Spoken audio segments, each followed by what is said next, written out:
हिंदुस्तान औसतन एक युवा और भावुक देश है। अब जमाना बदल रहा है। जरूरत है कि देश की सियासत, सोच और उसका ढंग भी बदले। यंगिस्तान का पीएम कौन? आ गए हैं आज हम उस कैंपस में जहां देश के बड़े बड़े पत्रकार और साथ ही साथ बड़े बड़े राजनेता निकलते हों तो ये कहना भी गलत और उसका ढंग भी बदले। यंगिस्तान का पीएम कौन? आ गए हैं आज हम उस कैंपस में जहां देश के बड़े बड़े पत्रकार और साथ ही साथ बड़े बड़े राजनेता निकलते हों तो ये कहना भी गलत नहीं होगा। यहाँ पर होगी गर्मा गर्म बहस और हम जानना चाहेंगे कि ये लोग क्या चाहते हैं, किसको होना चाहिए यंगिस्तान का पीएम।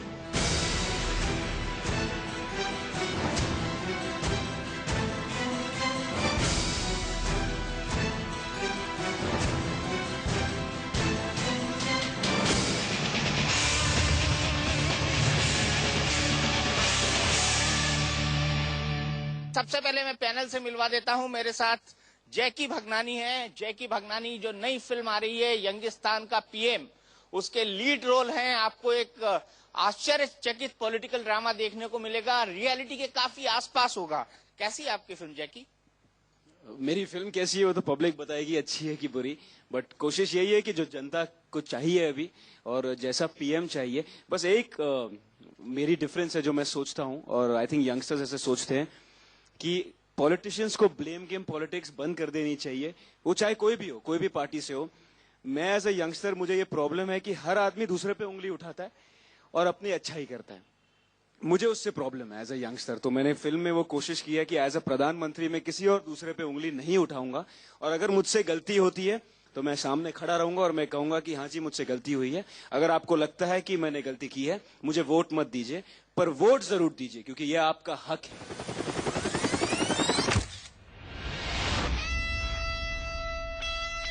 28 साल के लड़के क्या करते हैं ये तो आप जानते ही हैं, और अब मैं जो करूंगा वो भी आप देखेंगे।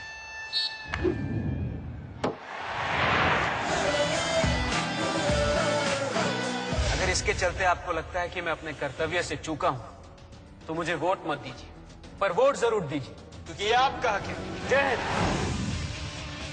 सबसे पहले एबीवीपी से जानना चाहूंगा, मोदी की बड़ी मांग उठ रही। देखिए, वर्तमान में पूरे देश के न केवल युवा परंतु पूरे देश की जनता और देश की अस्मिता के लिए यदि कोई एक विकल्प है तो कोई दूसरा विकल्प नहीं दिखता है। वह एकमात्र मोदी के राज्य में ऐसा मिलना संभव है, इसकी संभावना है। इसलिए युवा वर्ग के साथ ही इस देश की महिलाएं, इस देश का हर वर्ग उनके साथ है, क्योंकि जैसा कि गुजरात में दिखा, हमें एक ऐसा प्रधानमंत्री चाहिए जो सुदृढ़ हो, अपनी बात पर टिका रहने वाला हो। जब हमारे शहीदों का वहां सिर काटा जाए तो वो जवाब दे सके। विश्व स्तर पर किसी भी देश में जब कोई समस्या आए तो भारत का एक स्टैंड ले सके। हमारे पड़ोसी देशों से हमेशा हमारा नाता रहा है, उस नाते को बरकरार रखे और उसको मजबूत बनाए। प्रधानमंत्री इस देश का ऐसा होना चाहिए जो देश को विश्व पटल पर एक पहचान दिलाए, ना कि एक डब्बू और पिछलग्गू के रूप में हमारी पहचान हो, जैसा कि विगत दशकों में होता रहा है। विगत दशकों में होता रहा है। डब्बू और पिछलग्गू आपके प्रधानमंत्री जी डॉक्टर मनमोहन सिंह और राहुल बाबा अभी तक ये नहीं डिसाइड कर पाए कि उनको कौन सी चॉकलेट खानी है। पहली बात तो ये आप लोगों की मर्जी जो कह ले। एक ऐसा प्रधानमंत्री चाहिए जो अपने पार्टी के बीच में भी लड़ सके। किसी बिल को रुकवाने की बात हो, किसी ऐसे मुद्दे के लिए जो देश के हित में हो, पार्टी से भी लड़ ले, ऐसे प्रधानमंत्री की जरूरत है। और इस इशारे को आप बहुत बेखूबी से जानते हैं। 9.5 साल बाद लड़ ले। जरूरत है जब 9.5 साल बाद लड़े राहुल गांधी की नहीं लड़े। दीपक जी, जब बिल आया था तभी लड़ा गया। 9.5 साल पहले बिल नहीं आया था। बिल जब आया उसके तुरंत बाद उन्होंने डिसीजन लिया था। तो गलत आरोप ना लगाए, सही सी चीज। 9.5 साल बाद उनका सवेरा हुआ कि देश से भ्रष्टाचार को दूर करना है। उससे पहले देश में भ्रष्टाचार नहीं। अरे उससे पहले देश में तो ये 9.5 साल की बात आप करें तो आरटीआई कैसे आई? नहीं, आरटीआई 2004 के बाद जो गवर्नमेंट आई थी तभी आरटीआई आ चुका था। ये कैसे आया सर? अगर 9.5 साल की बात होती तो आरटीआई कानून भी अभी आता। अच्छा, एक सवाल यहाँ से। सर आप ये बताइए, आरटीआई की बात कर रहे हैं, आरटीआई आने के बाद इस देश में भ्रष्टाचार की झड़ी और लड़ी लग गई। Coal scam, commonwealth scam, 2G scams का झड़ी लग गया। उस समय नहीं याद आ रहा, जब अन्ना हजारे रामलीला के मैदान में बैठे थे उस समय नहीं आ रहा था इनको करप्शन का बिल लाने के लिए। जब 6 महीने चुनाव के रह गए तो लोकपाल बिल पास कर रहे हैं, 6 महीने चुनाव के रह गए तो तेलंगाना बिल पास कर रहे हैं। शर्म आनी चाहिए इसको, देश की कांग्रेस पार्टी को, कि वोट बैंक की राजनीति में समाज को बांटने का काम कर रहे हैं, लोगों को लड़ाने का काम कर रहे हैं। जवाब दीजिए आप। कम हम किसी अल्पसंख्यकों का खून नहीं बहाया कांग्रेस ने। आपने सत्ता परिचालने के लिए नरेंद्र मोदी ने अपनी प्रत्यक्ष काम करने के लिए गुजरात में 1984 के दंगों में आप ही ने खून बहाया था सर जी। काम कांग्रेस नहीं करती है। 1984 के दंगों में आप ही ने खून बहाया था, उस खून को आप भूल गए हैं। तुलना न करे, एक एक्सटेम्पो था, प्रधानमंत्री की मौत हुई थी। क्या 2002 के बाद में गुजरात में एक भी दंगा नहीं हुआ सर? उस चीज को आप नहीं नोटिस कर रहे हैं। गुजरात में कत्लेआम करवाया, जिसका पूरी विश्व आज it's not failure, its success. 2002 के बाद में वहाँ पे एक भी दंगा नहीं हुआ। 2002 के बाद एक भी दंगा नहीं हुआ, इसके लिए आप अप्रिशिएट नहीं करेंगे नरेंद्र मोदी एक को? दंगा जब वही कहते जब चोर को ही आप बना दे सिपाही, तो वही प्रॉब्लम है। जिस मुद्दे के लिए उन्होंने बनाया था वो फुलफिल हो गया। आप नरेंद्र मोदी से क्यों नहीं, सुनिए ना, जिस स्टेट में राइट्स हुए उस प्रदेश का मुख्यमंत्री बदला गया। सुनिए, उस प्रदेश का मुख्यमंत्री बदला गया, जो भी वहाँ का रूलर था, जो रूल करने वाला था, उसे हटाया गया। पर गुजरात के मुख्यमंत्री, जिसको तत्कालीन प्रधानमंत्री ने राजधर्म निभाने की बात कही, उन्होंने न तो आज तक मुस्लिम कम्युनिटी से माफी मांगी, न अपनी गलती के लिए उन्होंने आज तक माफी मांगी, और न उन्होंने पद त्यागा। अरे वो कहते हैं कि अगर मैं गलत हो तो मुझे फांसी पे चढ़ा दो, गलत फांसी पे चढ़ा दो।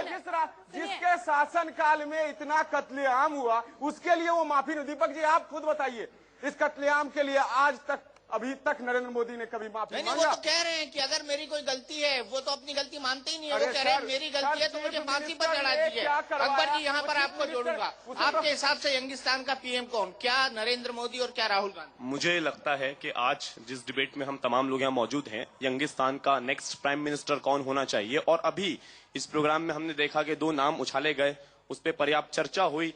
ऐसे समय में आज भारत की जनता कई बार इस बात को बार बार कह चुकी है कि साहब देखिए, 2 नाम पे चर्चा मत कीजिए। हम लोग चाहते हैं जो जनता के सवालों को उठाएगा, जो जनता के सवालों को बीच में हल करवाने की दिशा में सही मायनों में बढ़ेगा, हम उनके साथ खड़े हो जाते हैं। कि लोग इस बाइनरी के बियॉन्ड भी सोचना चाहते हैं। इन दोनों विकल्पों की जो अपनी समस्याएं हैं, जो अपनी खूबियां हैं, उसके बियॉन्ड वो चाहते हैं कि इस देश के अंदर बदलाव आए। एक नाम बता दीजिए, कौन सा नाम होगा? तमाम नाम। मैं कोई आम आदमी पार्टी का समर्थक नहीं हूं, लेकिन अगर आपने देखा कि एक बदलाव की दिशा में एक आदमी को इतनी जल्दी लोगों ने पसंद किया, तो वो क्या दर्शाता है? वो दर्शाता है कि वो लोग चाहते हैं कि एक बदलाव हो। और अरविंद केजरीवाल पीएम बन जाए? मैं ये नहीं कह रहा हूं, लेकिन मैं जरूर ये कह रहा हूं कि ये संभावना देश के हर आम आदमी को मिलनी चाहिए। आपके पास कोई चेहरा है, बताइए। चेहरे की कमी नहीं है। नाम बताइए। सवाल सबसे पहले नाम बताइए ना। मैं विश्वजीत हूँ, राष्ट्रीय आपका नाम तो पता है, विश्वजीत जी हैं आप। नाम बताइए, प्रधानमंत्री कौन होगा यंगिस्तान? बहुत सारे नाम हैं। मानिक सरकार का नाम है, गुरुदास दास गुप्ता का नाम है। आप देख लीजिए, उनका कैरेक्टर देखिए। लगातार पूंजीपतियों से लड़े हैं, लगातार देश की जनता, मजदूरों, किसानों के लिए लड़े हैं। एक से एक नाम। आप दिखाइए कि कौन कब लड़े हैं जनता के लिए, दिखाइए कि कब लड़े हैं मजदूरों के लिए, दिखाइए कि कब लड़े हैं किसानों के लिए, कितना केसेज है, कब जेल गए हैं, दिखाने का काम करें नरेंद्र मोदी जी। जनता पूंजीपतियों के पैसे पे पलते हैं, पूंजीपतियों के लिए काम करते हैं। पूरा देश जानता है, पूरी दुनिया जानती है, और देश के मजदूरों को बांटने के लिए कत्लेआम मचाते हैं। ये पूरी दुनिया जानती है, पूरा देश जानती है। नरेंद्र मोदी जी बता सकते हैं तो बताएं इस बात को। यह है यार, हम कहते हैं मोदी क्या ये सब करते हैं? वासु और जय, मैं आपके पास आना चाहूंगा। क्या नरेंद्र मोदी ये सब करते हैं जो आरोप लग रहे हैं उन पे? देखिए, सबसे पहले तो मैं ये कहना चाहूंगा कि ये जो मैंने शुरुआत की थी कि इतनी जो लड़ाई हो रही है सबके बावजूद, और ये वापस वही हो रहा है कि एक दूसरे पे उंगली उठाई जा रही है और अपनी अच्छाई करी जा रही है। मुझे तो सबसे पहले उससे प्रॉब्लम है। सबसे इधर अगर आपको कुछ अच्छा करना है एज अ प्रधानमंत्री, या आप जिस भी पार्टी को फॉलो करते हैं, आप बताइए कि मैं ये करना चाहता हूँ, मैं ये करना चाहता हूँ। नाम तो यहीं से इंट्रोड्यूस किया जा रहा है, नाम तो यहीं से इंट्रोड्यूस किया जा रहा है। हम लोग तो कह रहे हैं कि भाई ये इसका जरूरत ही नहीं है, यंगिस्तान का पीएम नहीं। जनता तय करेगा, देश की जनता तय करेगी कि कौन सी पार्टी आएगी, कौन सी विचारधारा आएगी देश के अंदर में, यह देश की जनता तय करेगी, न कि हम तय करेंगे कि यंगिस्तान का पीएम कौन होगा। देश को व्यक्ति नहीं चलता है, यह देश भारत के संविधानों के अनुरूप चलता है, संविधानों के अनुरूप बना है। देश का एक संविधान है, विपक्ष जी, देश का एक संविधान है और संविधान के अनुरूप चलना चाहिए। यहाँ प्रत्यक्ष चुनाव की प्रणाली है, प्रत्यक्ष चुनाव प्रणाली नहीं है। और प्रत्यक्ष चुनाव प्रणाली में विचारधारा और दल को चुना जाता है, एक व्यक्ति को नहीं चुना जाता है। यंगिस्तान आज की तारीख में डिसिसिव है ना मेजोरिटी लाने के लिए, एकदम मेजोरिटी लाने के लिए है। हिंदुस्तान के अंदर में वो पूरे तौर पे सक्षम ताकतें मौजूद हैं जो हिंदुस्तान के तकदीर को बदल सकते हैं। हिंदुस्तान के जो मजदूर हैं, किसान हैं, उनको अधिकार दिला सकते हैं। सर देखिए, यहाँ पे भ्रष्टाचार की बात हो रही है, यहाँ दंगों की बात हो रही है। तो 2002 के दंगे में तो आरएसएस पूरी तरह से शामिल था। तीसरी बात, अगर भ्रष्टाचार की करती है तो मध्य प्रदेश सरकार में इतना बड़ा व्यापक घोटाला हुआ, आज तक उसके ऊपर कोई कार्रवाई क्यों नहीं हुई है? और अभी इनके कैबिनेट मंत्री, गुजरात सरकार के कैबिनेट मंत्री जेल से होकर आते हैं, फिर कैबिनेट मंत्री बनते हैं, उस भ्रष्टाचार की बात नहीं उठाई जाती है। और तमाम इन भ्रष्टाचार के मुद्दे जिसमें भाजपा शामिल रही है, चाहे वो कर्नाटक का भ्रष्टाचार हो, येदियुरप्पा फिर मुड़ के बीजेपी में आ जाते हैं और यही बीजेपी फिर भ्रष्टाचार का बात करती है। प्रश्न करते हैं गोधरा पर, तो गोधरा पर जो निर्णय आया है वो कांग्रेस सरकार में ही आया है, कोर्ट से ऊपर कोई नहीं है। लेकिन जब गोधरा पर प्रश्न होता है तो उन 7 लाख कश्मीरी पंडितों को वहां से निकाल दिया गया घाटी से रातों रात। राय देना चाहूंगा कि वो साहब कौन है, ये अभी तक बात कंस्ट्रक्शन की होनी चाहिए, कंस्ट्रक्शन की नहीं। हमें डिस्कशन पर बात करने के लिए यहाँ नहीं स्वतंत्रता को और आपके दिल्ली में जैसे बलात्कार होते हैं, महिलाओं के ऊपर इनकी कोई राय नहीं होती है अभी तक। क्या बात है, महिलाओं पर उसमें भी जांच आयोग गठित किया गया है, जल्दी ही साहब का नाम बता दीजिए, सिर्फ मुझे कौन है साहब? हो रही है पीछे से कोई साहब कौन है? साहब कौन है? कांग्रेस से पूरे देश की जनता बिल्कुल हद तक नाराज हो गई है, जिसके चक्कर में लगता है कि भाजपा कहीं ना कहीं एक पार्टी उभर के आ रही है सामने में। ऐसा कोई मोदी का लहर वहर नहीं है। अभी चुनाव के बाद सब स्पष्ट हो जाएगा। क्षेत्रीय पार्टियों का वाकई में वर्चस्व रहेगा। हो सकता है अरविंद केजरीवाल भी अपना अहम रोल निभाएगी इस चुनाव में। प्रधानमंत्री बन जाएंगे? प्रधानमंत्री तो नहीं बन पाएंगे, क्योंकि उनकी पार्टी में इस तरह के लोग नहीं हैं। जिस तरह की उनकी दिल्ली की टीम है, उस तरह अगर पूरे देश में उनको लोग मिल जाए तो उम्मीद करते हैं कि वो भी प्रधानमंत्री बन सकते हैं। जो नाम लिया जा रहा है मोदी का, संयोग से हम पटना में मौजूद थे, पटना में उनकी रैली थी। बड़ा ताज्जुब हुआ कि एक तरफ कहा जा रहा है कि भाई देश के प्रधानमंत्री बनेंगे, सब लोग उछाल रहे हैं नाम, लेकिन उनको यह नहीं पता है कि तक्षशिला विश्वविद्यालय कहाँ है, बिहार में नालंदा विश्वविद्यालय कहाँ है। एक से एक बलंडर गलती उन्होंने वहां पर की। इसके अलावे आप जहां भी रैलियां हो रही हैं, कितनी तैयारी करवाया जाता है, पूरा संघ परिवार लगा रहता है तैयारी में, लेकिन कोई भी रैली बिना गलतियों का समाप्त नहीं होता है उनका। मुझे एक चीज इनसे पूछना है कि आपको अगर पावर मिल गई, जिसको भी आप सपोर्ट कर रहे हैं, तो आप कैसे सॉल्व करेंगे?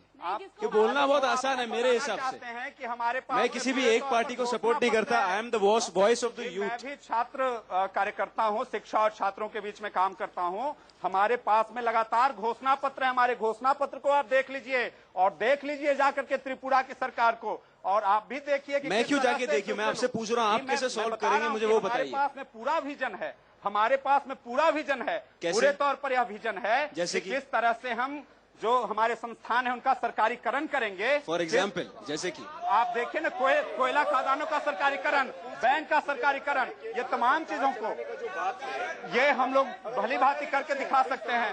भली भांति आप देख करके तो देखिए। भगनानी साहब, इनकी जो पार्टी है वो सिर्फ त्रिपुरा जैसे त्रिपुरा में नहीं है, वो कई जगहों पर है। नेशनल पार्टी है, जो 6 पार्टी है, राष्ट्रीय पार्टी उसमें शामिल है। ये अलग बात है कि कुछ राज्यों में है। नहीं ऐसा नहीं है, लेकिन राष्ट्रीय पार्टी है हमारी, राष्ट्रीय पार्टियां हैं हमारी, जिन पार्टियों से हम समर्थन करते हैं वो जुड़े हुए हैं। लेकिन आप ममता बनर्जी ने कैसे साफ किया? आपको भूल गए? ममता बनर्जी ने साफ कर दिया। ममता बनर्जी ने कैसे साफ किया? भूल गया। यहाँ से एक सवाल, यहाँ से एक सवाल, यहाँ से एक सवाल। सर मेरा नाम नील है, मैं एमसी में पढ़ता हूँ, इसे पत्रकारिता की पढ़ाई कर रहा हूँ। मेरा आप सभी लोगों से सिर्फ एक छोटा सा सवाल है, आप सब लोग राहुल मोदी केजरीवाल इन सब पे क्यों भागते हैं? गुड गवर्नेंस की बात क्यों नहीं करते हैं? वो अभी आपको क्रिटिसिज्म सर करना है तो समीक्षात्मक आलोचना किया करिए। क्रिटिसिज्म करना है तो समीक्षात्मक आलोचना कीजिए। ये क्या और मैं भी आपके साथ हूँ। बिहार क्या पंजाब, समीक्षात्मक आलोचना कीजिए सर। सही बात की, समीक्षात्मक आलोचना करना चाहिए। यहाँ से कौन? जी बताइए। मैं सोचती हूँ अगर इतना डिस्कशन हमने इस देश की उन्नति से रिलेटेड किया होता ना, तो आज इस देश का बहुत ज्यादा डेवलपमेंट हो चुका होता। Very good. And second thing is कि आप यहाँ पे एक दूसरे की पार्टीज को जो ब्लेम कर रहे हैं ना, क्रिटिसाइज जो कर रहे हैं ना, उससे अच्छा है कि ये सोचो कि देश को आगे कैसे बढ़ाना है। क्यों मोदी, क्यों अरविंद केजरीवाल या क्यों आप राहुल कर रहे हैं? क्या विकास की बात कर रहे हैं आप? यहाँ विकास की बात नहीं कर रहे हैं आप, यहाँ एक दूसरे की पार्टीज को बदनाम करने आए हैं। यहाँ पे है यंगिस्तान का पीएम कौन? आप यहाँ पे यंगिस्तान का पीएम डिस्कस नहीं कर रहे हैं, आप यहाँ पे राहुल डिस्कस कर रहे हैं और मोदी आप आलोचना कर रहे हैं। सिंपली पूरी तरह चेहरा जो है सबके सामने आ चुका है। एक भगोड़ा मुख्यमंत्री आप तो भी नहीं कर सके, आप तो भी नहीं कर सके। हमने उसको खुलेआम उसको नंगा कर दिया है।